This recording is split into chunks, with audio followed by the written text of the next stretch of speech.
Joined by Abbotsford cross-country coach Dillon Novak. Dillon, obviously you guys start practice on Monday, but, looking ahead, getting ready for the season, taking a look back at last year, where did your team kind of fall there last year? Sure. Last year, we weren't quite where we wanted to be throughout the season. Not quite where we wanted to be at conference, but we had a first-year senior. We had someone coming back from a knee injury, so it was a little bit of inexperience there. But we got better throughout the season, and we saw a lot of growth and improvement.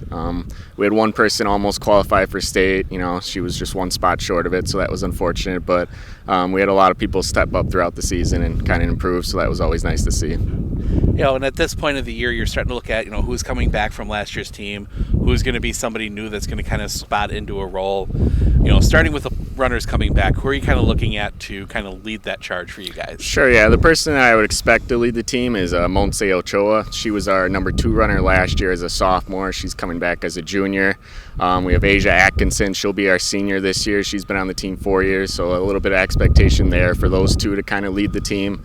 Those are only returning runners from last year, so we have a lot of young runners we kind of expect to kind of step in and hopefully improve and show some potential there. And you mentioned those, new runners. Anybody specific that you're kind of looking at to be part of that? Yeah, definitely.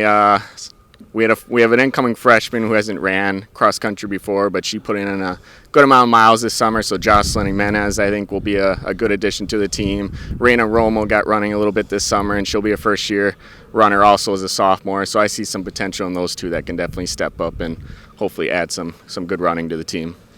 And then, you got a little bit of practice before you start really getting into it, but, looking ahead to the season, what are kind of your expectations for the team this year? Some expectations, there's going to be a little bit of growing pains, obviously with only 2 runners coming back from last year, but it's a good group of girls. They're all hard workers, so I see a lot of improvement for the season and a lot of PRs, so it'll be really nice to see how they start the season and where they end up. But, I see us competing at some of the smaller meets and hopefully, pushing some teams in there and getting some good competition. All right, sounds good. Look forward to seeing all the runners out on the course, but I want to thank you for joining us. Abbotsford, head cross-country coach Dillon Novak. Thank you. Thank you.